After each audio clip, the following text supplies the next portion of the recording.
Hi, my name is Dan. I'm a member of the Grace Mental Health Committee. And what I'm going to talk about today is creativity and how it can affect your mental health. And I think one of the biggest things that we're lacking today is the ability for people to say, hey, I made this, I did this physical thing, and other people can go, hey, that's really cool. Most people's jobs now are numbers on a computer. It used to be numbers on paper. You don't really have a physical thing to show what you've done at the end of the day. So what I've gotten into lately is woodworking.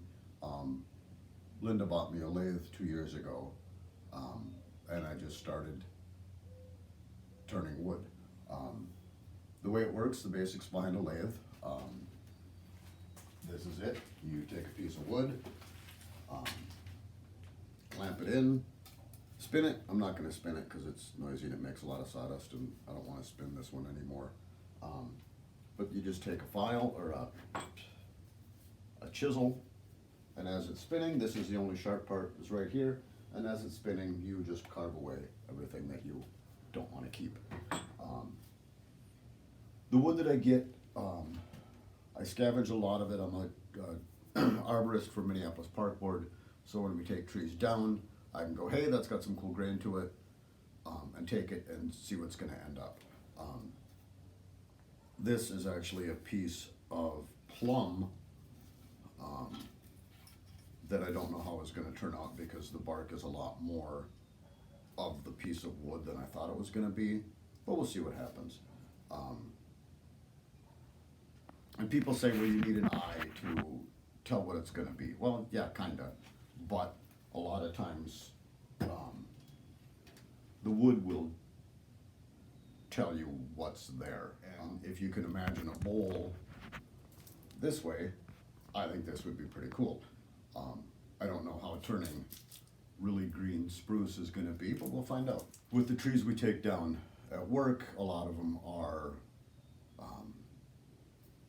we take down the ash because they've got ash borer, but a lot of the maples and things are decaying and they're unsafe and the wood is breaking down. So we take them down because they're hazards, but they can still have really cool pieces of grain to them. This is one.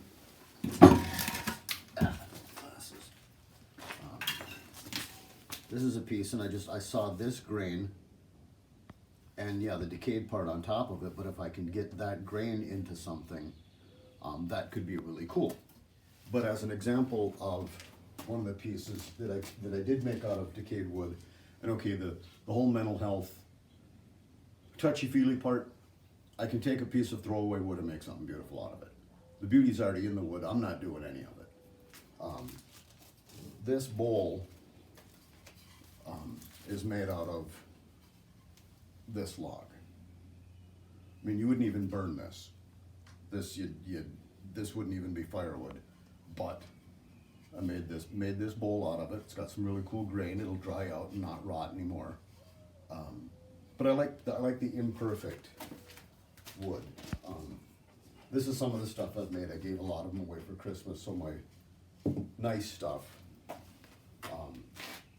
isn't here. But this is one of the first things I turned, just a little cedar wood goblet, and I turned it out of a 4x4 fence post. So it's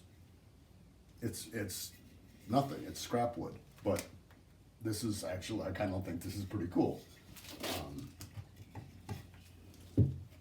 This year I made this little pine bowl, and if you notice there's some nails, there's some holes in it. Well, those are nail holes because the wood I used is an old header out of our basement when we did a remodel. But I looked at it and said, hey, I can turn that. I'm not trying to make functional bowls that are going to hold liquid. I'm just making things that I think are cool. The other one is kind of, let's see. This I think is neat, and this is going to kind of, you got to use your imagination a little bit. But if you can kind of see how the branch kept going, well, I know that I can't make a bowl out of this, but I planed it down to get flat edges. I can glue it together between a couple of pieces of pine, which is just some 2x8. And if you visualize how this is gonna look once it's been turned, you'll have the two top and bottom clear white pine, and then this really kind of mangly, we'll call it oak, I think it might be oak, between them. So it's, yes, you have to have the eye for it, but I don't think I have to have an eye for it. It's just, you look at something and you go, hey, that could be cool. This one is buckthorn, which, if you know anything about buckthorn, it's a horribly invasive plant species, tree species, but the wood is cool. It's got some reds to it. We've got a little bit of the bark showing. So even when the whole plant itself is non-desirable, you can use the wood to make something cool out of. This is Locust. Tried something different with the shape of it to make it thin. Thin is what you really want, but that's hard to do. And then this, I used to have a couple more of these. This is just silver maple, but it's a burl, which is this. You turn it down. I got some holes in it, but I kept turning anyway.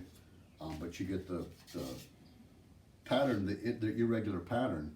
And actually, burl wood is really desirable for people with lathes and woodworking skills, but it's still imperfect for, if you're going to use it for lumber, you can't use it.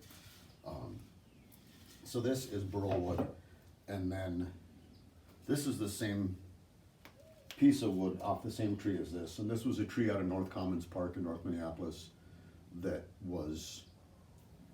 lived through multiple tornadoes and just kind of fell apart. So we took it down because it was a hazard. Well, I was turning this piece off of it, and as I was turning it, it failed, but now I've got this, which nobody would ever have seen had I not turned it. I'm thinking about making like a lamp base out of this and doing something with it, but it's just this natural beauty that is, it's there, but we don't know it's there until you see it.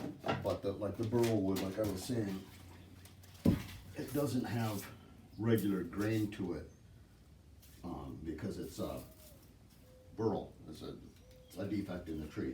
I think if you're doing something creative that somebody can give you a compliment, and if you can take the compliment, if it's woodworking, if it's writing or poetry or painting or singing or drawing or anything, positive is better, because if you're doing some dark paintings or something, yeah, that's kind of cool, but you gotta find your positive, which is hard to do sometimes, but it's there. And even when I've had some fail, and when wood is turning at a high rate of speed and blows apart, it's kind of scary. But this is a piece of oak that I just got too thin on the bottom, and I don't know, I'll figure something out to do with it, because just because it isn't what I planned on it for it to be, doesn't mean that it's useless. And this one, Linda saw a thing on eBay where you take a wooden bowl, cut it in half, mount it on a board, and then you can make like descending shelves out of it, or put, if you want to trust it, to put a plant in or an air plant or something. But even the stuff that has failed doesn't mean that it's useless. I think that in this day and age, to be able to have something physical to say, I made this, I think it's cool. If you think it's cool, that's great, but I think it's cool. It's a self-worth kind of a thing. Ties into the whole mental health thing again. But just, I think we're lacking a lot of being able to say, I did this.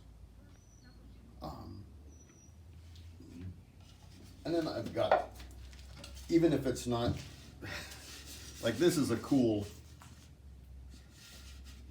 I don't want to say perfect, but it's not flawed wood. And it's just a nice bowl. I had a whole bunch of these, but I gave a bunch of them away for Christmas because I had a bunch of bigger stuff. But the way that I look at it, perfect is easy, which sounds weird. Perfect is easy. flawed takes skill to bring something beautiful out of it.